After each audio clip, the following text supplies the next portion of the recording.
the solo founder of something called Chess Predict. I'll show you how it works. There's basically a website, chesspredict.com. You can use the website, or you can go to the Chrome extension, which you can just add to your browser. I already have mine on my browser. So basically, it uses a convolutional neural net to convert from a digital image of chessboard to the board position, and then it will use the Stockfish chess engine to predict the best move, as well as an LLM to give you analysis of why it's the best move. So before I was just presenting my website, but then I developed an extension, Google Chrome. I finally made it work in public. So here's an example of what you can do with it. So let's say you're playing a puzzle on chess.com. You can just open the extension, select you're white, so you press get best move. It will send you back the best move to make just from a screenshot of the tab, and then press get analysis. I probably need to add a loading bar here because it's not very clear, but it will tell you why it's the best move. C4 d5. Bishop captures queen on d5. It's crucial as it sets up a forced checkmate in 2 moves.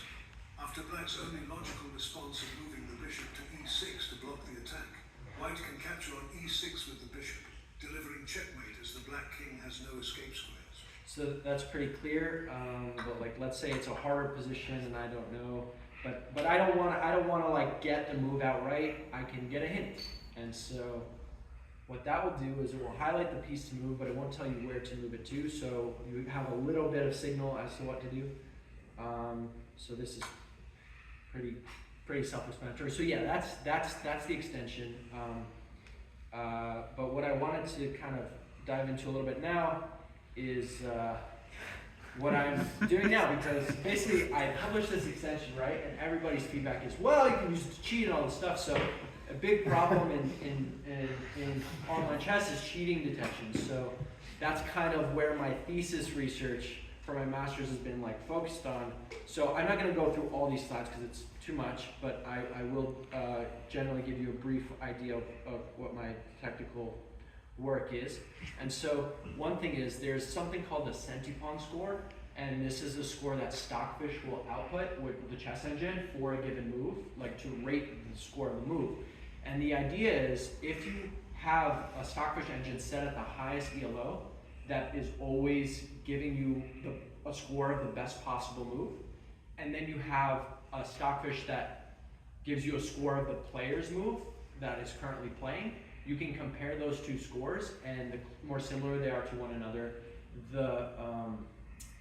the closer to zero this Centipawn loss is. And basically that means that if the Centipawn loss is low, the player is playing near the best, the best possible plays he can make. So the hypothesis is that if you have a low ELO player, but his Centipawn loss is very low, maybe he's cheating. So this is some synthetic data I generated, but it kind of shows the same hypothesis that as your ELO rating goes up, it becomes harder to distinguish between cheating and non-cheating because the Centipawn loss is low for both. Good players are going to play well, and cheating players are going to play well. So how do you kind of find a decision boundary to distinguish between this? You need some additional features because this isn't enough to separate the data. So this is just another view of the same thing. You can kind of see that the distributions for cheating and non-cheating, the blue and the orange, are easily discriminatory at low ELOs, but the closer you get to 3,000 God level ELOs, the harder it is to distinguish between the cheating and non-cheating. So I'll jump ahead a little bit. Sorry.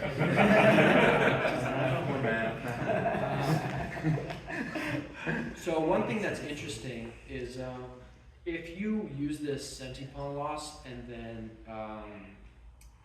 a player's ELO to train a model, a neural network to distinguish between cheating and non-cheating,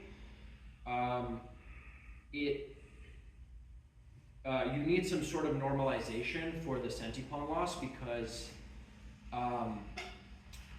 based on the board position you're playing, the scores are normalized for within that board position.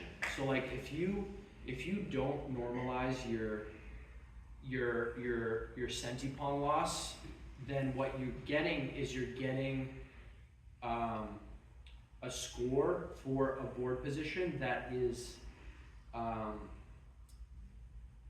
you're basically you're not contextualizing that score within the position you're playing in. So you might have scores in one position that are very high for a good player and that are very low for a good player in a different position. And if you're training a model on both those positions, you want some sort of like way to compare those two scores even though the board position is different. So you have to normalize it within the board position. And so I found that there's some normalization methods you can use that improve the accuracy of the model. But what's the most interesting I found is that you don't actually need to use any sort of normalization if you just modify the neural network to be a transformer and like to have a transformer encoder as well as a just a feed-forward neural net for the Senti-Pawn loss and the ELO, because the board position that is encoded with the transformer model, because it's just a string, the board position, so that's why we use a transformer model to encode it. That actually captures contextual information about the position that lets the model understand that a certain Senti-Pawn loss score you have is tied to this board position. So even though you might have two positions where the scores vary greatly for the same skill level of a player, the fact that you now have an extra conditioning piece of information, which is the string representation of the board position, it tells you that's enough information to sort of ground the model to understand that, okay, I'm dealing with this position, so look at the scores within this context versus this position, look at the scores within this context. So when you add when you add a fen okay, sounds good. Basically trying to find the yes. So here is the accuracy of a model with just the board position, which is the fen, and then the Senti-Pawn loss and ELO. And so if you compare it to the other accuracies, I mean, you can even see like this is like two methods of normalization, but no board position attached. So it's 83%, but here we don't use any normalization and we also get 83% accuracy. So the question is why, and I kind of explained that. This is also interesting, kind of a lens as to why, or not to why, but like the importance of the features in training this model. And you can see that the Senti-Pawn loss has like a high feature importance, and then the board position also does, and then the ELO plays like a much smaller role. So something cool to show is basically like this is like an extra dimension. So when I showed you that first graph, I compared the ELO to the Senti-Pawn loss, but this is now with the board position on the z-axis. So I basically realized that, well, if we figure out the board position complexity as a function of our ELO and our CPL, then we can maybe hope to distinguish between cheating and non-cheating further. So like this is the cheating, non-cheating data in this three-dimensional plot. There's a clear boundary there.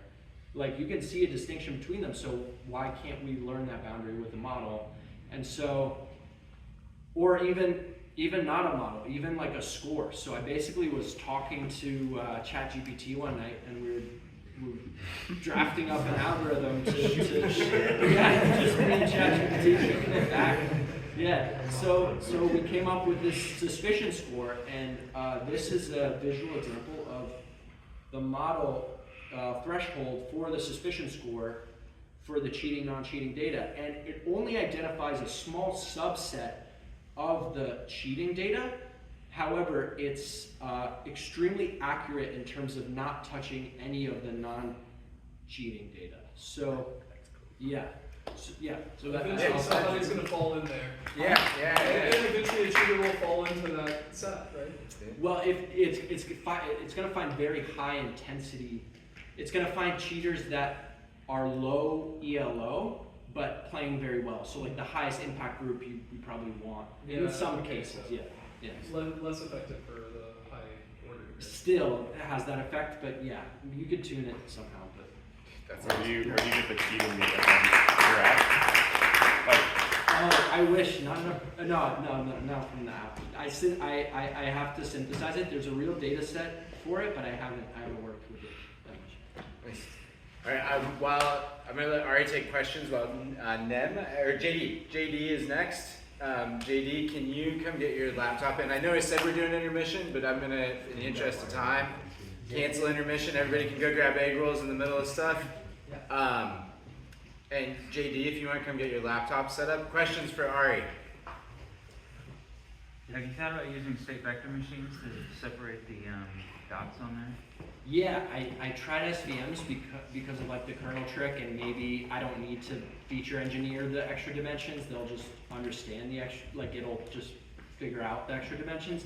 It didn't get great accuracy. I think there's still a fundamental problem about adding additional features, and because there needs to be a way to quantify how complex a board position is to understand, like to separate between a high ELO player cheating, because it's just there basically needs to be a pre-processing step that quantifies how complicated a board position is. I think. Yeah.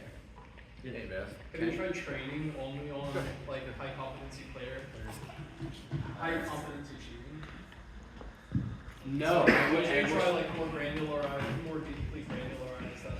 That's a good idea. I could do that with synthetic data. Like I could just set the Stockfish engine to a higher ELO, Yeah. and then just generate more data of that.